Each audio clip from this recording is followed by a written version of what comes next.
In today's video, guys, I'm gonna share with you an amazing strategy that will allow you to solo the boss in the Cursed City on hard mode. Yes, solo Amius with one rare champion. You've heard that right. I am talking about a rare champion. Now, I've been trying to use these rare champions for like 4 years and try to get some good stuff out of him. I actually have 2 copies at level 60 because I had crazy ideas before and they never really worked out because their passives cannot crit. I am talking about the one and only Daywalker from the Night Revenant faction. He is a HP based Void rare champion, guys, and he has this very unique passive that will basically revive him with 30% HP and will attack all enemies after he's being killed. But this cannot be critical. Now, in the past, I've tried to do crazy arena teams with him, but they haven't really worked out. But finally, we managed to get a use for Daywalker. Now, before we move over to talk about the rest of the details, let's hear a word from today's sponsor. This video is sponsored by Dragonair Silent Gods. I've been playing Dragonair for quite a while now. Since the beta, actually. It's almost 1 year. Time is just flying.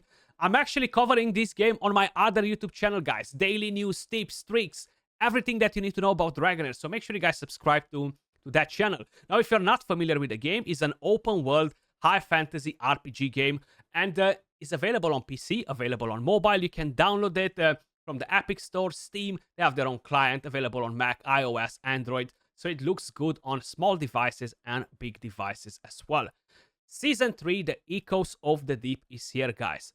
Dive deep, battle peak, and come and join me in Dragonair. We have a brand new elemental affinity in Season 3, of course. We have tons of awesome new heroes that were added in Season 3, some badass characters. We have a new sandbox, we have new bosses, new gear sets, new artifacts, a lot of things happening. Now, the main event that is about to start for Season 3, guys, I mean, I kind of like to call this the main event because it's basically a guaranteed legendary hero, and is actually a pretty solid one. It's going to start in a few days, Awakening the Spring of Iskaland. So from here, you're going to be able to basically collect orbs and then ice orbs, not orbs, and then purchase this legendary character from the shop, you know. It's actually a pretty good one, a solid hero. I'm definitely looking forward to try her out. She's a support hero. She has a passive. Whenever an ally with a shield takes damage, there's a chance to put attack penalty on the enemy and grant shield to all allies for 10 seconds as the battle starts. With the battle skill, basically, she's removing the shield. If she's not attacking a boss, she can actually steal the shield instead. And with the ultimate skill, you put frozen on the enemies. Basically, you control them. You get control immunity on your team, so you're immune to stun, taunt, and all the rest of the crowd control debuffs. And you are gaining a shield as well. Definitely looking forward to try this hero out. And if you guys want to help and support the channel, you can download Dragonair by using my link in the description down below or in the pinned comments, or by scanning the QR code you see on the screen. And don't forget to subscribe to my other YouTube channel for daily guides on Dragonair Silent Gods. Now, Daywalker's kit, guys, is nothing insane, right? It's nothing too special except that passive that is very, very unique, honestly. And we're not even going to use the A2, okay? This places an ally protection, a block debuffs, removes all debuffs from this champion. We don't care about this skill whatsoever. All we care about is his passive, which will be on a 5-turn cooldown. That's not a problem whatsoever either. And the main thing that we're going to use is the A1. Attacks one enemy, places an extra hit if the target has more HP than this champion. The base stats on him are not great, and personally, I do not have a blessing on mine. If you guys have a blessing, it will actually help you a bit more because you won't be getting so much damage from the boss. But I'm going to explain you everything that you need to know right now. Now, this is rotation 5 of the Cursed City, guys. And how you may notice, we have a speed lead. It doesn't really matter who it is, whoever you guys have available. You could bring in Duchess if you have her. You can bring in whatever other champion that has a speed lead for all battles. This one, not good, unfortunately. Pretty much any speed lead if you want to, just to kind of like have a bit of more speed. And the rest of the champions in the team don't matter. Now, I have a couple of extras in there just to increase a bit the damage that I'm dealing from masteries. But that being said, guys, let's dive into the run. Now, this run, guys, won't be full, or unfortunately, we cannot have a preset for teams in the Cursed City. And because of it, we're going to have to ensure that my Daywalker is not going to use the A2, only the A1. Basically, we're slowly going to drain the boss's HP by proccing War Master and by dealing raw damage. Now, I don't have a lot of raw damage on him. I don't have a damage build on him, actually, because I have no blessing. I had to tank him up to ensure that he's going to be able to survive. I actually had to change quite a few things to ensure that this is going to be a viable strategy, and I'm going to explain you exactly how I did it and how you can do it as well, especially if you don't have a blessing. If you have a blessing on Daywalker, guys, he's going to have a massive damage reduction. The higher the awakening, the bigger the damage reduction. So like that, probably you won't need to do the exact same thing that I've done with my masteries to ensure that I'm getting enough healing. So the main struggle that I had with this when I tried it the first time was that I was healing for like 6, 7, 8,000, 10,000 per turn, while the boss was doing 12, 13, 14, 15,000 damage per turn, which if you add up the math, it doesn't work, right? So the boss was killing us. So instead, I changed the masteries. We got Life Drinker, we got the Healing Mastery from the defense tree to ensure that we are keeping up the step with the boss and we're healing enough. I have counterattack masteries on him. I have counterattack accessories on him to ensure that every now and then he will counterattack, and that's mainly just to speed up the run. If no, we might be here for a few extra minutes just spraying that A1 to hit the War Master. So how you may notice right now, the boss will slowly use his skills. Right now he will kill us, and we're going to come back with a bit of HP, but slowly we will build up the HP. Now, the boss right now, he's not tempted to use the A2 or the A3 on this form because we don't have a lot of HP. But right now, when we are slowly building our HP over 50% and more than that, the boss is already forced to change form because he has one more turn left in that form. So he comes back to this. Again, he deals a bit of damage. Again, he kills us. Rinse and repeat the exact same thing that I was explaining you before. It's a pretty straightforward strategy. You don't really need to do anything crazier than this. Just use the A1. War Master procs, pray for them, because the more you proc it, the faster you kill the boss, 25,000 HP per War Master proc. And if you have a blessing, probably having a Phantom Touch will be helpful to deal a bit of extra damage. There isn't really anything else that will help you to speed up the process in here. Rather than Phantom Touch, War Master. You cannot put Cruelty on him because he's a rare champion, and either way, Cruelty will not really make such a massive difference. But there we are, 2 minutes and 3 minutes in, 100 turns in, and we barely scratched the surface, right? We got almost 25% of the HP down. We still have a bit of a bit more to get to that part, but we're slowly just draining the HP. Now, from here on, nothing should go wrong as long as everything is basically following the plan. Now, if you click on the A2 from mistake, that might mess your run up. But you can recover by constantly going back to the A1. It shouldn't be the end, it shouldn't be game over, basically, because the boss might be tempted to use different skills because you have different buffs on. So when he's changing to his second form, that might change a couple of things. But then again, it shouldn't really be a big problem either, because they're not buffs that are basically going to affect his way of how he's using the skills. But it might happen on the second form. Sometimes, I still haven't explained it exactly why. If I don't have a shield, or if I don't have immunity, or if I don't have increased speed, he's not using the skills in the right order when he's changing to the second form. So that might create a bit of an issue for you guys. If you want to do it on a lower difficulty, so if you're not doing hard mode, you want to do normal mode, you can still do it. The only thing is you need to lower the stats on your champion. If he's too tanky and his HP doesn't drop enough, the boss will use his A2 and A3. So that is the main thing that you guys need to keep in mind. This will work on both difficulties. Now, I'm going to fast forward. I'm going to let you see the entire run to see exactly what happened. And then we're going to discuss about builds and other things that you need to know about this.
Now, one thing that was pretty scary, guys, is to make sure that I'm killing him in the right form. Because, hell, I do not want to stay here for 20 more minutes to do this again. So, you don't want to kill him when he's in this second form, because he's going to revive, and like that, he's going to get a lot of HP, and you're going to have to basically continue from like 40% HP or how much he's getting. So, right here, I was actually praying, please don't proc too many War Master procs, because I don't want to kill him. I was actually thinking, should I use the A2? Should I use the A1? And then I said, you know what, I'm going to go with the A1.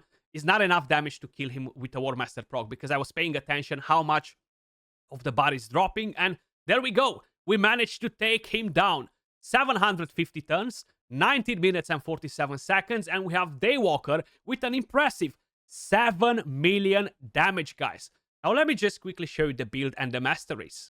Having a good build on him is going to be pretty important, especially that we don't have a blessing, guys. If we would have a blessing, we could actually lower some of the stats, because we're going to gain a massive damage reduction from that blessing. Before we dive into the build, I just quickly want to mention that we do have the community awards hosted by Plarium, guys, and I'm actually featured in a couple of different areas in there. I think it's the content creator of the year, and we have the strategist of the year. So I would greatly appreciate it if you guys are actually voting for me. If no, even if you're not voting for me, please do engage with the voting, guys, and support your favorite content creator. But talking about the build, guys, we have a regeneration and a defiance set. Now, do not get tricked by all of the ascension that I have on the gear, because honestly, it's all trash, okay? We don't really have good ascension, at least on the bottom pieces. So the stats need to be pretty similar in terms of what we have right here. It is a good build, but it's not something impossible, right? So I'm going to show you the weapon. This is the weapon that we have right here. I do have a triple roll. The Ascension is attack. It's not really helping us. This is the helmet. We have attack again. The Ascension doesn't help us. It's not an amazing piece either. It's flat defense resistance, which is not really going to help us much. Then I have the shield, which honestly is a nice shield because the Ascension hit on HP. Then we have the gloves. Crit rate Ascension not going to help us, but they are HP gloves, guys. Now, if your Ascension will roll better than mine, it's going to be even easier for you guys to get the stats that we have on. Then this is the chest piece. Fortunately enough, I managed to hit a double roll on the speed, so I don't need to waste glyphs to kind of like make the champion fast. You can easily raise the speed with glyphs, and the Ascension sucks here as well because it's flat HP. The boots are not bad because we have defense percentage on the Ascension, and I have defense and HP percentage on. The ring is a double HP, a double defense with good Ascension. We have, of course, defense revenge amulet with attack. Again, not a good thing. And you want to have at least one counterattack accessory. Preferably, is not mandatory, but this will help you to just deal some extra damage, you know, and kill the boss faster. I decided to go with defense just because the champion has very low base defense, and percentage is not going to increase it as much. That's why I have defense ring, defense amulet, and I have a defense banner as well. So like this, I'm going to get to stack that defense up, and I have Ascension on the HP, but again, the banner is nothing too insane. Total stats, we have 74,000 HP, 4.5k defense, 247 speed.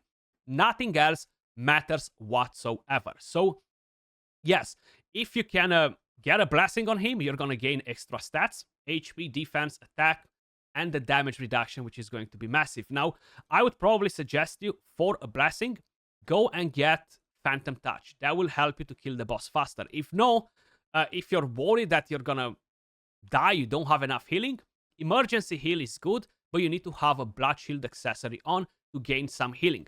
But I feel like it's not really going to do that much on him, honestly, unless he's a higher level on the blessing. And masteries, guys, that's where all the magic happens.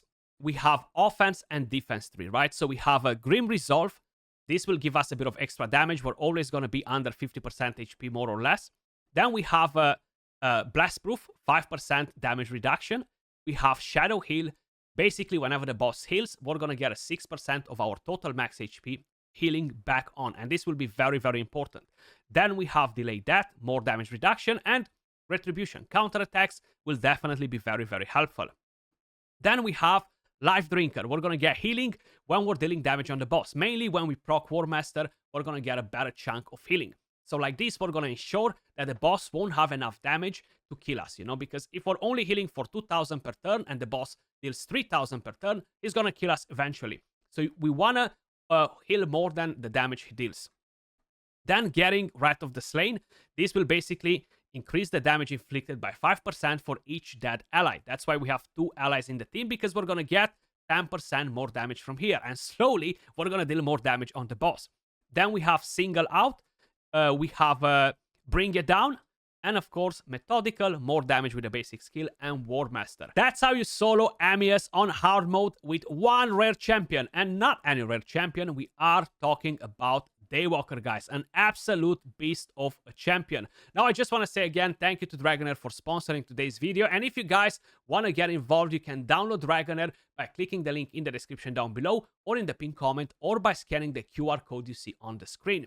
That was all for this video. Much love, and I'll catch you all in the next one. Peace.